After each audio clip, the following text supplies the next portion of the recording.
Bien, mesdames, messieurs, mes chers amis, je peux bien sûr m'associer aux félicitations. Je veux bien exprimer Bernard pour cette organisation, pour tout ce qui se passe depuis ce matin. Et c'est vrai qu'un rendez-vous de ce genre, à Bourail, une telle intensité, avec autant de monde, c'est une très grosse organisation, une très grosse mobilisation. Donc, merci à toutes celles et ceux qui ont contribué à ce succès. Nous sommes toutes et tous contents de nous retrouver ce matin. C'est vrai que d'organiser ce congrès à Bourail, c'était une gageure, mais je pense que grâce à votre mobilisation et grâce aussi au savoir-faire du rassemblement, eh bien, nous avons réussi.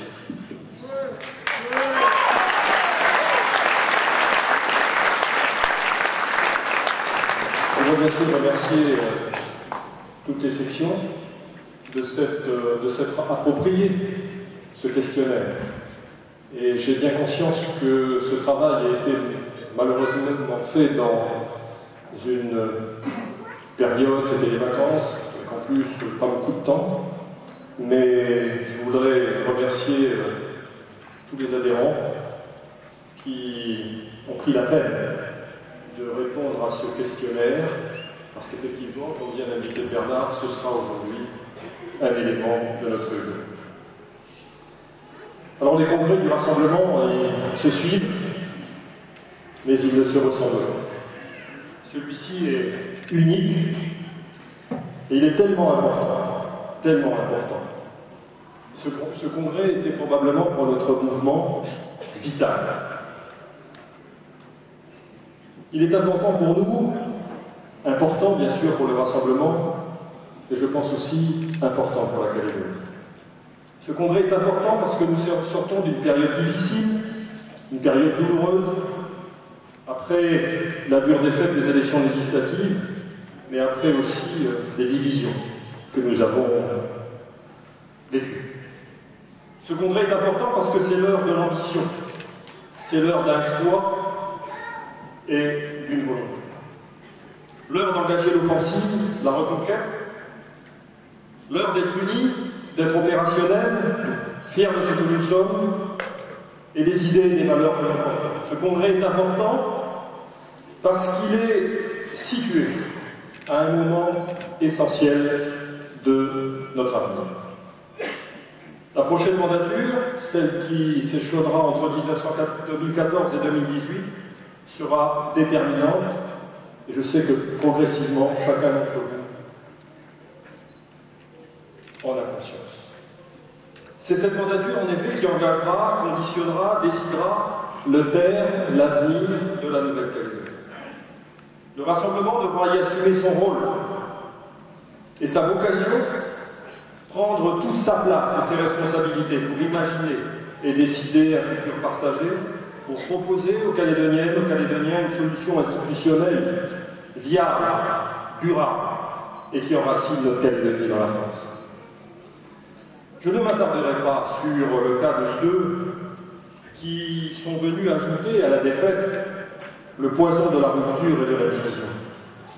Avec le recul, je constate finalement qu'il s'était égaré au sein de notre mouvement, au sein du rassemblement. Peut-être n'y avait-il pas vraiment leur place, peut-être n'en connaissait-il pas parfaitement l'histoire, il n'en protégeait ni les valeurs, ni les engagements.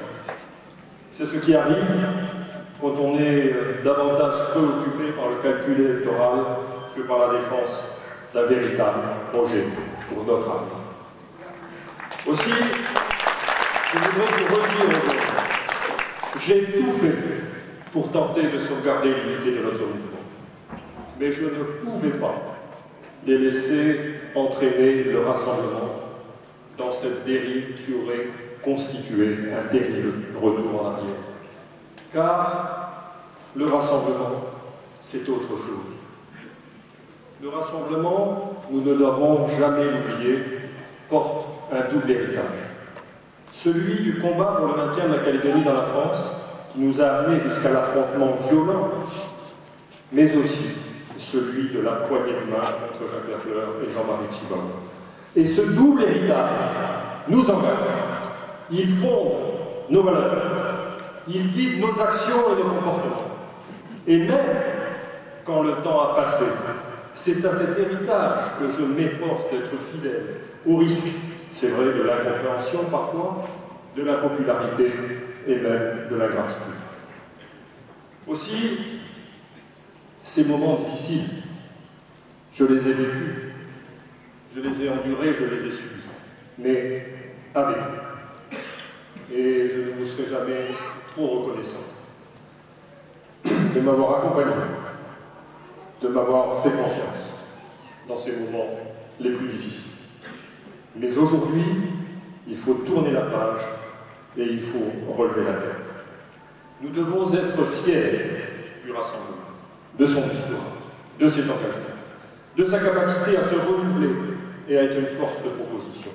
Nous devons être fiers d'être les seuls à avoir un vrai projet d'avenir, les seuls à avoir osé tendre la main pour les lendemains de nos enfants, les seuls à faire vivre l'accord de Nouméa avec son temps, les seuls à anticiper et tenter d'imaginer une sortie à cet accord.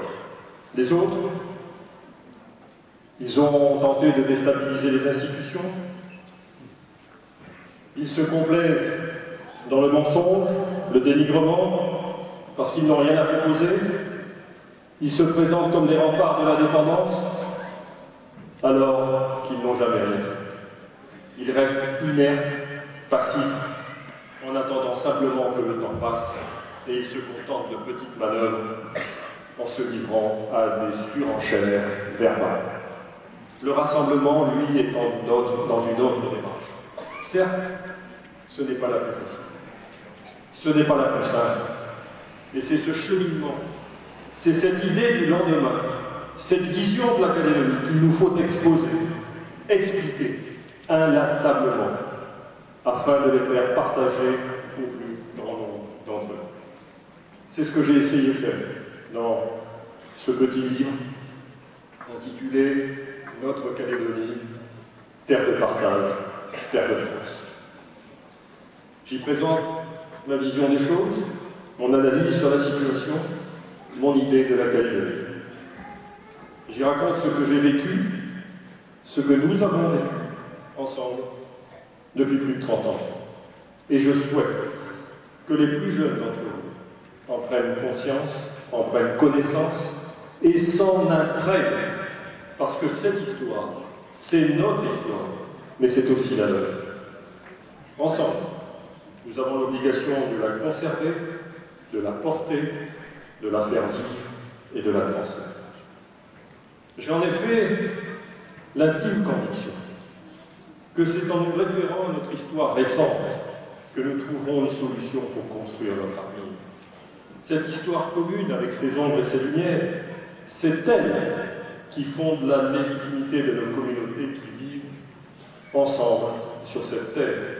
Celle des Mélanésiens, présents depuis des millénaires, celle des Européens qui y sont arrivés il y a plus de 150 ans, mais aussi celle des autres communautés qui, depuis, volontairement ou non, s'y sont installés et y ont fait souche. C'est notre bien commun, c'est ce qui nous unit les uns les autres.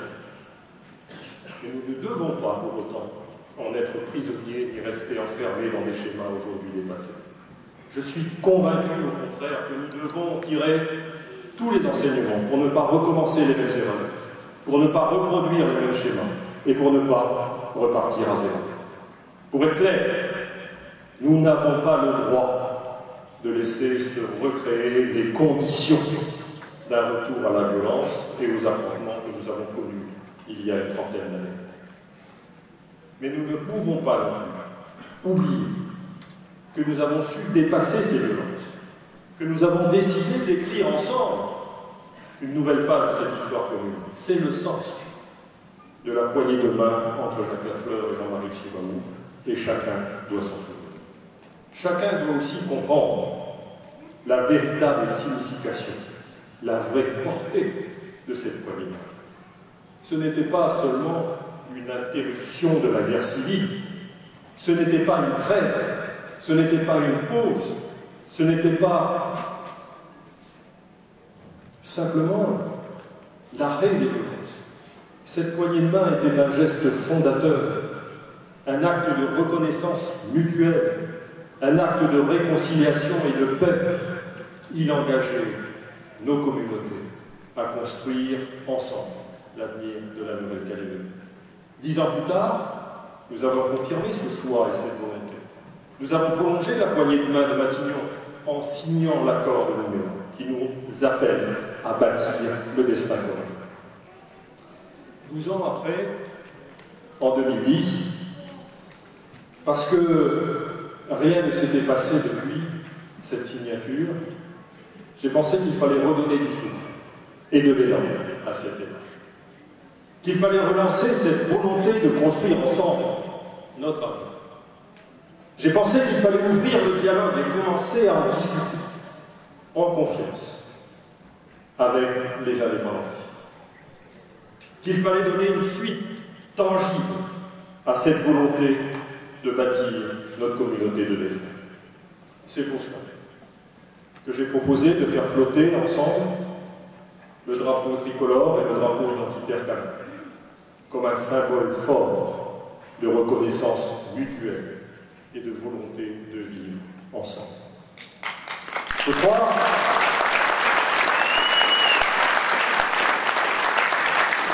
que nous devons avoir conscience que pour ceux d'entre nous qui ont vécu les événements, la poignée de main de Matignon reste un signe incontestable de réconciliation.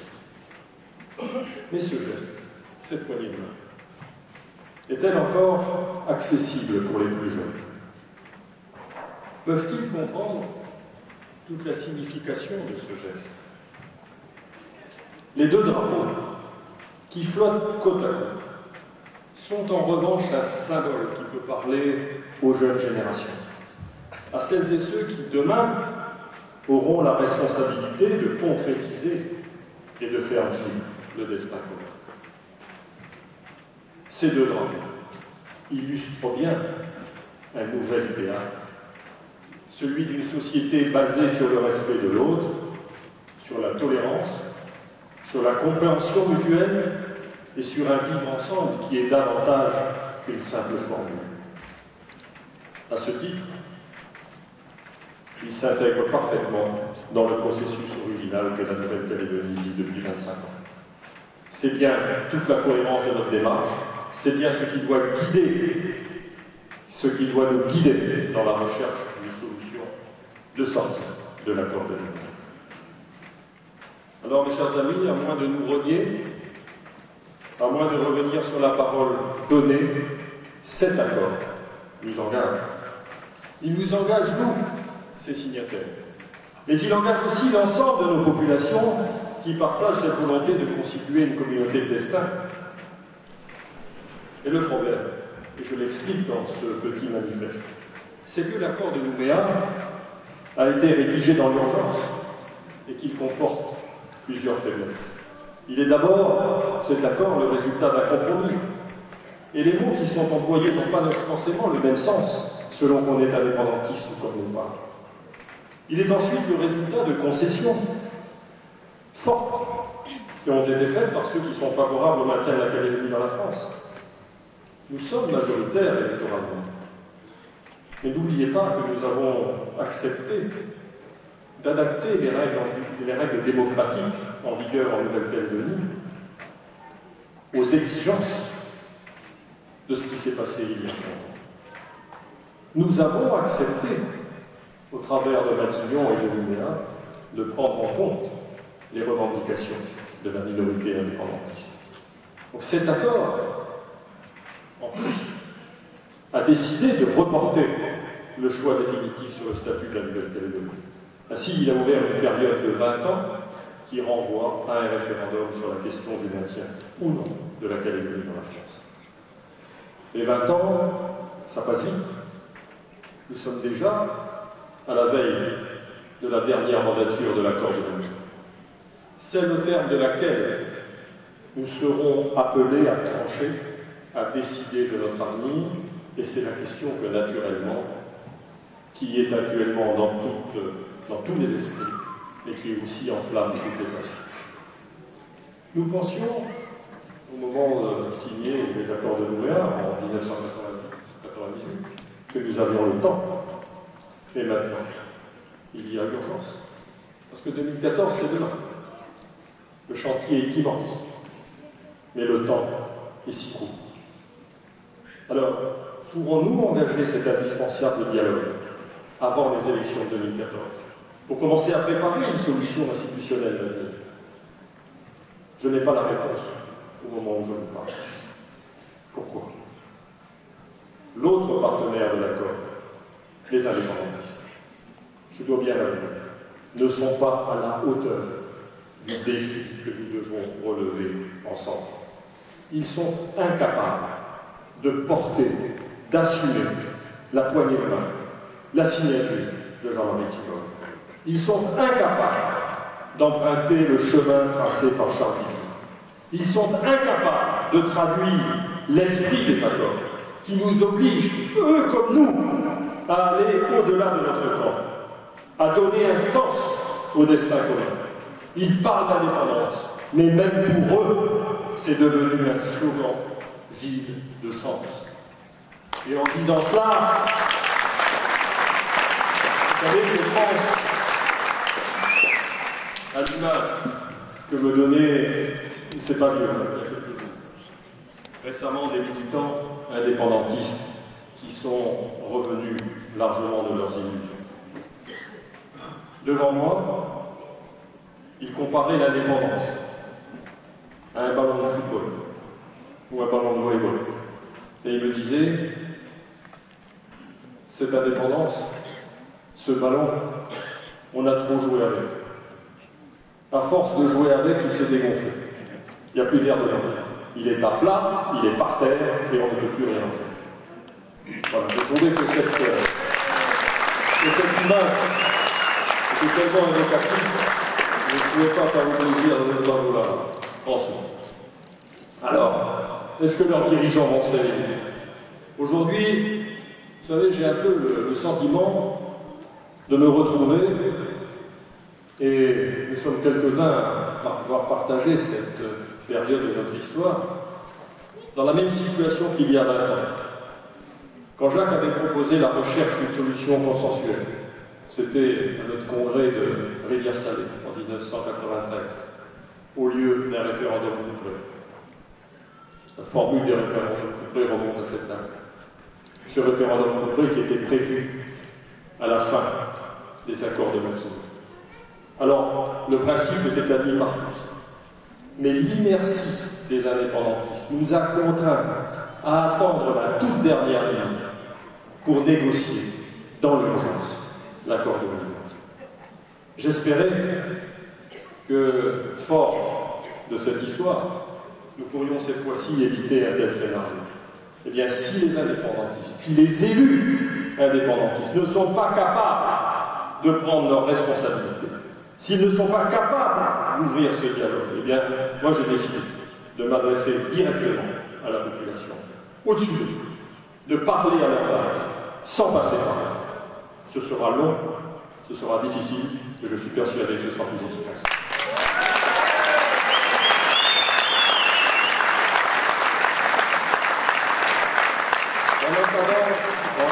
En attendant cette date de 2014, cette échéance qui focalise toutes les interrogations, toutes les craintes, voire tous les fantasmes, et elle associe toutes les ambitions. Pourquoi? Parce que personne ne sait précisément aujourd'hui ce qui arrivera au terme de cette dernière enquête. Parce que rien n'est prévu au sortir de l'accord de Nouméa. Parce que chacun se demande quel sera le futur statut de la Calédonie. Nous aussi, nous nous interrogeons. Et contrairement à beaucoup d'autres, nous avons entamé depuis longtemps une réflexion sur la sortie de l'accord et sur la construction de ce futur partagé. Tout le monde sait bien qu'après les élections provinciales de 2014, nous aurons l'obligation de nous retrouver, de discuter, de travailler ensemble pour essayer de dessiner notre avenir et notre destin commun.